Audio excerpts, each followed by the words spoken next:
Well, the general, Pakistan's former President Pervez Musharraf's homecoming. The former dictator who's been accused of treason. But ahead of general elections in May, Pervez Musharraf is back. And the former dictator didn't waste any time before setting his poll pitch either. He said he wasn't afraid of death and that he had returned to rescue, to save Pakistan. Now, Musharraf's return marks the end of his 4-year-long exile as well. Yes. Continue.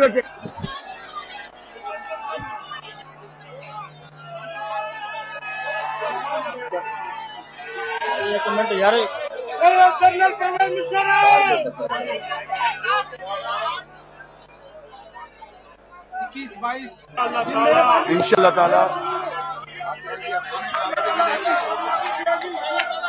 इंशाल्लाह ताला हमें कामयाबी मिलेगी।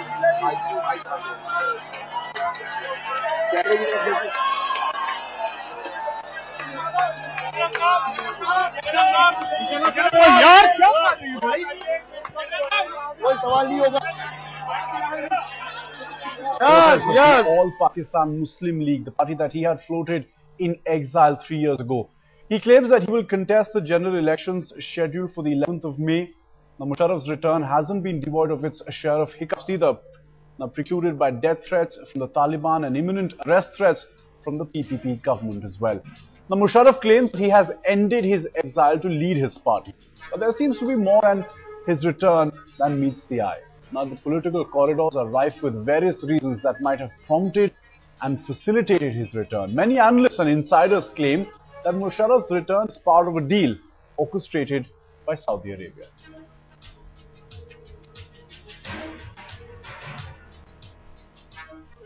But what kind of an impact is Pervez Musharraf's return to Pakistan likely to have on the politics of the country? Remember, general elections are scheduled for the 11th of May, but many believe that it won't have an impact of any consequence. Siddiqui joins us to give us more details. Well, Musharraf is back in Pakistan after 4 long years. But what does his return really mean for the various stakeholders in Pakistan? Let's begin with Asif Ali Zardari. Well, Musharraf can definitely split the votes for Imran, Nawaz and divide the support for Tahir-ul Qadri as well, which could mean something positive for Asif Ali Zardari. Musharraf's war with the judiciary could also overshadow everything else, especially the corruption scandals that we've seen erupting in Pakistan. But there are various cons to this as well for Asif Ali Zardari. The failure to act on Musharraf could actually start rumors of a conspiracy in the return of Pervez Musharraf. Action against Musharraf, in fact, on the other hand, could mean there could be doubts on the reconciliation ordinance legality.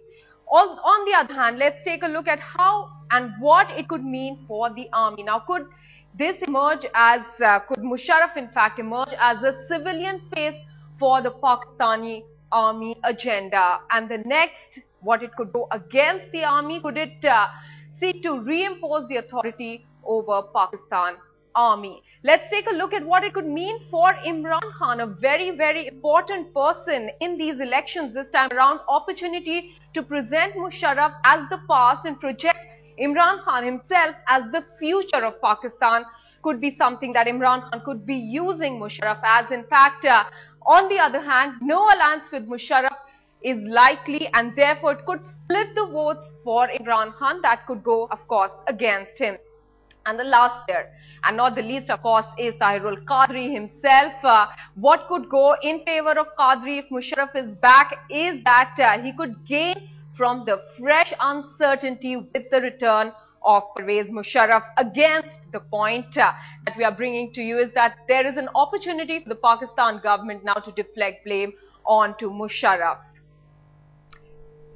All right. All right, Siddiqui, they're breaking down, well, the possible impact on the politics of Pakistan that General Musharraf's return may well have. But let's get some more perspective. KC Singh, former diplomat, joining us as well on the broadcast. Mr. Singh, first up, my first question to you has to be what you make of this return, the timing as well.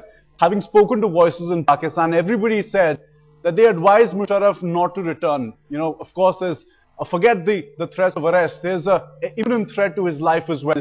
And besides keeping in mind, his position, former position in the army, his links with the intelligence networks, there is a real and clear danger to him. There is no likely political impact he's going to have. Why do you think he's returned, sir?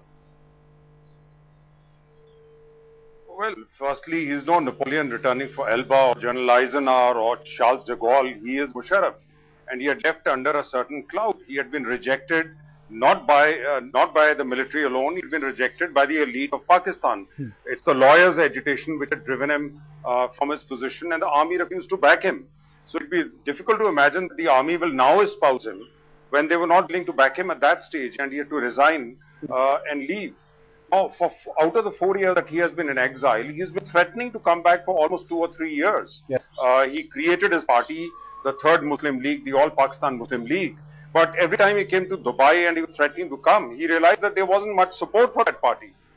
And Zardari had played his cards very deftly. He couldn't create a division between Nawaz Sharif and Zardari, and nor even the PMLQ, which he created, which Musharraf himself created by breaking away a faction from the Nawaz Sharif Muslim League. Even they were not willing to back Musharraf.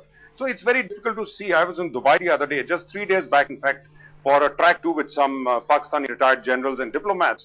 They were not very excited about it. And there was no buzz in Dubai that there was any such rallying of forces and he was sailing back so the expat community, I don't think, is all that excited about him. He, from his point of view, didn't want to get marginalized. He has ambitions. He wanted to come back and try it out. He can't remain exiled forever. Yes. So he's thrown his hat in the ring. Let's see what emerges.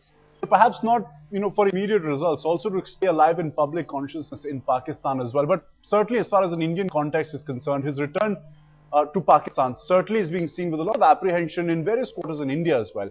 But can the general who in many ways orchestrated Kargil change the ground situation as far as both countries are concerned as well? Maha still with us trying to explain the situation. Well, remember, he's already made certain statements that India will have to take note of. In fact, Musharraf is likely to push for a deal on Siachen and Sir Creek. That's as far as the India-Pakistan relations are concerned. In fact, Musharraf is better known an entity to India than many other players that we have seen in the recent past, especially people like Tahir-ul Qadri. So he is perhaps somebody or an enemy who is known to India. Musharraf's entry also challenges the Pakistan hardliners from forming the next government, which is of course definitely important to India. But there are certain threats as well. Let's look at that now. Politician Musharraf is going to be banking on anti-India stand. Remember, he's already made one statement saying that India is responsible for bleeding Pakistan. Musharraf's track record in supporting anti-India terror is also something that India should be concerned about, and the fresh battle with the Pakistan judiciary could mean fresh instability that puts the diplomacy between the two countries on the back burner. So those are the implications for Indo-Pak relations with the return of Musharraf. Well, certainly from an Indian perspective as well, there are various issues that one must consider. Ambassador Singh, this is a man who, having spoken exclusively to Headlines today, just before he left for Pakistan, said that India was bleeding Pakistan, conducting terror activities in Balochistan, funding terror activities in Afghanistan as well. How does India really view the general's return to Pakistan, sir? I don't think anybody is overly concerned. We have dealt with General Musharraf. We know that he's a bundle of contradictions. He's the one who was behind Kargil, and also a new book has indicated. He had even crossed over, etc. So Musharraf, the commando, Musharraf, the man who leads the Pakistani from the front, is also Musharraf, the peacemaker. And that is what you have. It's a bundle of contradictions. And to that extent, probably it's a contradiction at the heart of the Pakistani army, which is a friendly enemy or an enemy friend. And that's why you'll always find they will scale back support to terror, but they'll never finish it. And his answer, incidentally, on India bleeding Pakistan was in response to a question about why, after he left, the Pakistani army seems to have ratcheted up support to terrorism. Yes. Then in answer to that, he said that. Therefore, he is effectively voicing what he thinks is a broad opinion in the Pakistani army. He needs their support, he needs their goodwill. So he will fall back on that rhetoric, but he is much worried to ever figure in power again. He'll be back again to peacemaking. But you think, Ambassador Singh, that at the end of the day, this is a big challenge for the army as well of Pakistan, because they certainly don't want to be in a position where they seem to have failed, if something, untoward were to happen, because there's an imminent threat, certainly for Pervez Musharraf. For them as well, it's a heightened sense of risk. Yes, this is a man they didn't want coming back. It's a headache, if you will, that they didn't want on their hands. But now that they have it, it is very seriously for them as well a charge which they have to take and ensure that he's safe.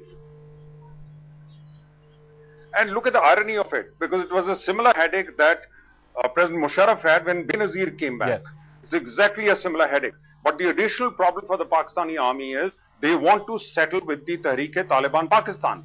But General Musharraf's presence there is irritating the TTP and therefore making the army choose between the two. They'll have to save their former chief.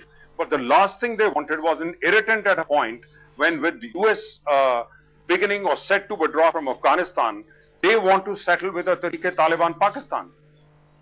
So what kind of an impact can he have on the politics of Pakistan, on the future of Pakistan, a country he says he's risked his life to come to, and of course his effort and his endeavor will be to save it, in his own words. Ambassador Singh, Siddiqui, thanks very much for joining us on this special broadcast.